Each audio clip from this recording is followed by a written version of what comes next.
What's going on, everybody? Welcome back to the Optimize You podcast. In today's episode, one of my clients actually asked, what do I eat in a specific day? And I'll tell you that the answer actually surprised them. Let's dive into it. All right, so today we're going to dive a little bit into what I eat in a day. I got asked by a client, hey, what does your meals look like from breakfast, lunch, dinner? What are you eating? So let's dive into it.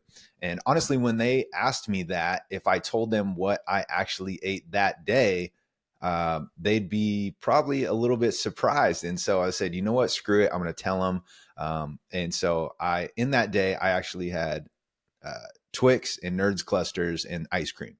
Right. And so if I told one of my clients that every single meal, that's what I was eating, they would probably take it the wrong way. But I was honest with them. I said, hey, look, don't take my advice here, but you asked what I ate today. And my nutrition included Twix, Nerds clusters, and ice cream as well. So how am I able to do that? How am I able to stay fit and healthy? Why would I not prescribe that for my clients?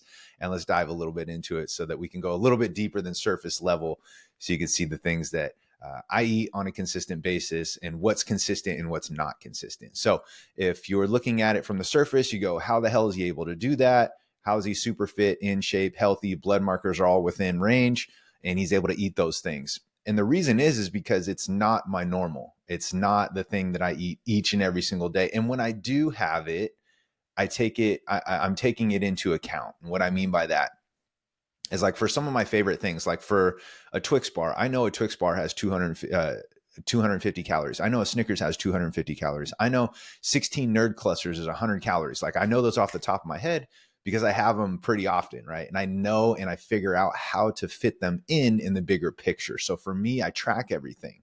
Now, is that the best option for everybody? No. Is it ideal for me? And I've tried almost everything underneath the sun. It works for me perfectly so that I can still have my snacks and indulgences and still be in the position that I want to and track in the right direction. Yeah, absolutely. It works extremely well for me. And I've been doing so for almost the last 10 years now. And so for me, it's second nature. It's extremely easy, extremely simple. Now, however, am I going to preach eating Twix, Snickers, Nerds clusters, and ice cream to my clients? No, but they each individually have their indulgences or the things that they like every once in a while. And it's a way to include, your snacks or your favorite foods in the overall picture and still make progress and still move in the right direction. Now, the big thing, or the big elephant in the room here that we're not talking about, is higher quality foods, single ingredient whole foods. The majority of my nutrition, the majority of my intake, and what I recommend to my clients is, hey, an 80-20 rule, meaning I want you to fill the majority of your daily intake with single ingredient, high quality foods. And from there, we're going to get both the macronutrients and micronutrients that we need. And then the other 20%, go for it. You can have, in my case, right, Twix, Snickers, Nerds clusters, ice cream. Like, those are and there's a lot of others too. That's just the ones I'm sharing on this one that are off the top of my head. I mean, chocolate covered almonds. What are the eggs? The Cadbury eggs, M&Ms. Like, the list will go on and on if you give me enough time, right? Reese's, like, things will just start popping up. But that's not the thing that I'm eating each and every single day, nor is it the thing that I'm being the most consistent with. The thing that I'm being most consistent with that we're not talking about here is I'm eating 1 to 2 pounds of lean meat each and every single day. I'm prioritizing some sort of veggie with lunch and dinner, and then specifically throughout the day, more so for my snacks, I like to include fruit, and specifically strawberries and bananas. I have those frozen in the freezer all the time. Blueberries is another one that I have all the time. And those things are going to fly under the radar if you just look at the surface and go, oh, he just eats Nerds clusters and Twix and ice cream, right? And so do I include those things on occasion in my daily intake? Yeah, of course. And those are the things that keep me sane. That way I don't have to. I've been in positions, and maybe you guys have been here before, I've been in the position where I've eaten so strict and so perfect for an entire week that I would save one day to eat whatever I want. And I would feel sick. I would hate myself. I would literally eat myself sick because I'm like, oh man, I can only fit this stuff in on one day. And then tomorrow I got to go back to normal and I got to get things dialed back in. And what that does is it creates these huge fluctuations. It creates these extremes on either side of the pendulum. So on one side, you're extremely focused. You're only eating high quality foods. You're only eating the most nutritious, healthiest foods that there are. And then once you get to that one day, because you've earned it, you can just go crazy. And the downside with that is, of course, from a health standpoint, you're creating these huge bloodstream glucose spikes in your bloodstream, right? And so, of course, that's not going to be beneficial. But you're eating these foods in such high quantities because you've been so restrictive for 6 days, you feel like you've earned it. And so now you are just going to go crazy on it, regardless of whether you're full or not.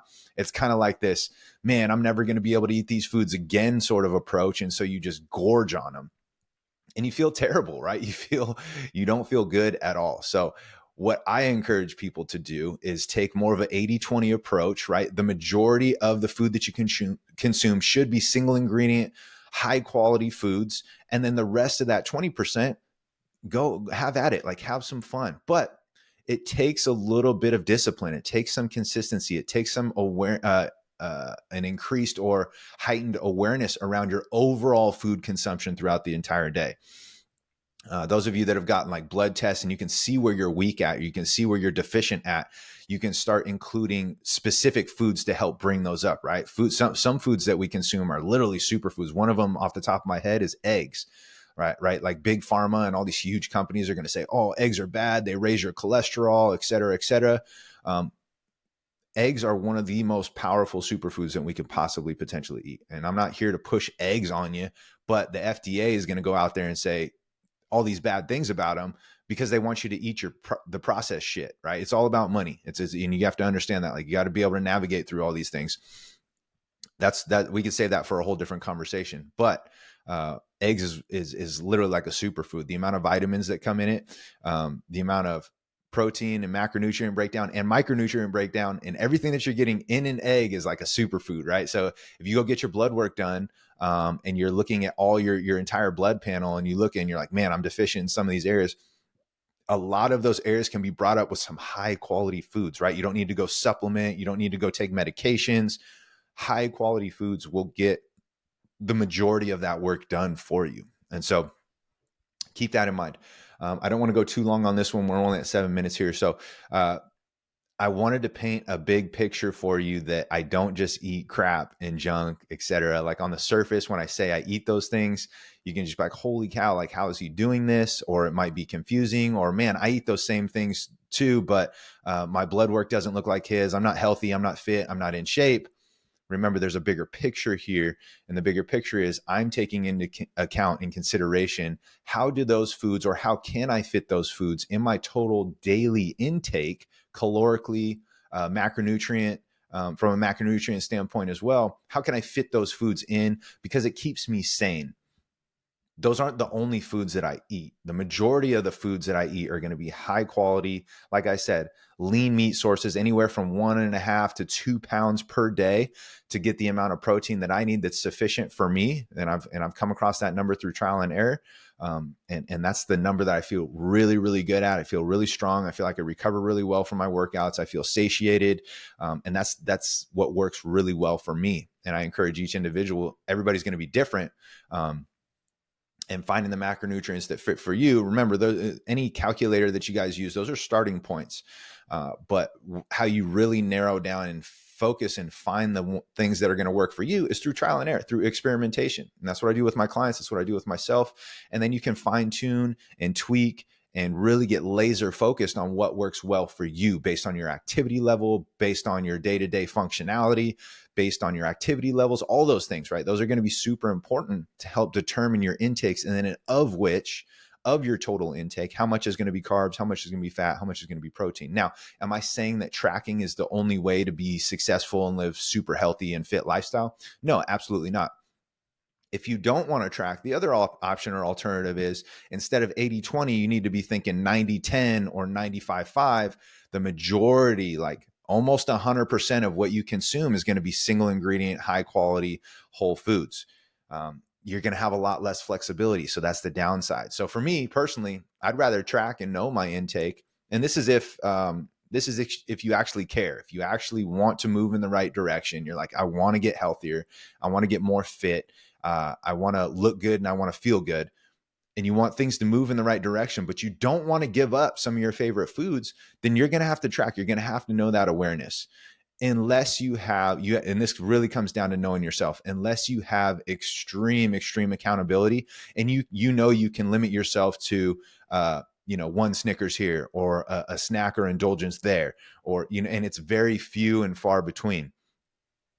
So it comes down to knowing yourself. However, if you know yourself, and that is like the gateway to opening up the floodgates to having every and any snack that's in sight, right? Or eating all the kids' snacks in the pantry, or the things that are in the cupboard, you're just going to wipe out the whole pantry. You also have to know yourself. So know your skill levels, know your capabilities, know your triggers, know your nuances, right? Because everybody's different. So for me, I know if I have certain foods, it's absolutely going to open up the floodgates. So I can create some restriction around certain areas. I can know how much I'm going to account for and allot for in a particular total daily intake, and I can create some space for that. And that's what seems to work extremely well for me. For some of my clients, some of them don't have that skill or don't have that ability, so we have to take a slightly different approach with them. And so it just depends on each individual. But yes, you can have your favorite foods. You can still include them. And I highly recommend including them on a day-to-day basis, not going 6 days of eating single ingredient, high quality foods, and then saving one day where you binge and go crazy. Because what that is going to do, it's going to increase the likelihood that you do go crazy on those foods. And then you're going to feel so terrible that by the time you hit the next day, you're like, okay, I'm ready to tighten things up again. And you just repeat this process, versus instead of having those crazy indulgences and those like one-off days where you're like, I'm going to go crazy and eat anything I want, have a more gradual approach. Include some of your favorite things on a daily basis and allot for them specifically. Plan for them. It takes a little planning ahead, but I promise you, you'll thank yourself later. And that approach is going to be so much more sustainable. And it's going to have you, I like to say, it's going to have you riding the kiddie roller coaster versus riding the adult roller coaster where there's really high highs and really low lows. Ride the kiddie roller coaster at the fair, right? Just these little whoops, these little speed bumps. And that's going to be a lot more sustainable approach for you in the long run. So hopefully that was helpful. I wanted to share some of the things that are my favorite indulgences. And I am saying this message just to share with you guys that one of my clients asked, what do I eat in a day on a daily basis? And I just shared that with them my most recent day and what that looked like. And they were honestly taken back by some of the things that I ate and how I can operate and do the things and hold the certain health and be in the certain shape that I am while doing those things. And I showed them, hey, it's possible for you guys too as well. Keep doing what you're doing in the program. This is why I set you up for success. It's why we go through these 3 phases. It's why we do the things that we do. It's not just to check the boxes, and it's not because I'm mean, and it's because I'm forcing you to do things a certain way and this is the only way. No, we're exploring, we're experimenting, we're seeing what works well for you. And there is a way to include all those things, to include your favorite foods, to still have some fun, to not be super strict with your diet and your nutrition. And like, you can have some flexibility, but it takes a little bit of discipline. And when you combine those things together, you can set yourself up to have a sustainable approach that's going to benefit you for the long haul. And that's what's really important. And so hopefully you guys are able to take something from that. Again, just to kind of reiterate, I love my Nerds clusters. I love my Twix. I love my Snickers. I love my ice cream.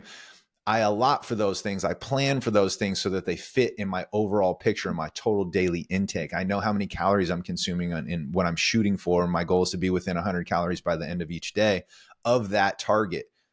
Take that even further. Of that target specifically, I'm also hitting a protein target, and then carbs and fats will fall in after. So I know after I've hit my protein and my calorie target, I'm good. And if I can do that, I can then take that a step further. There's going to be certain times where I got my foot on the throttle and I'm pushing a little bit harder in terms of eating a little bit cleaner. And there's times during the year where I'm going to let off the throttle a little bit and I can have some more flexibility. And I encourage you guys to do the same. So find what works best for you. Again, everybody's going to be different.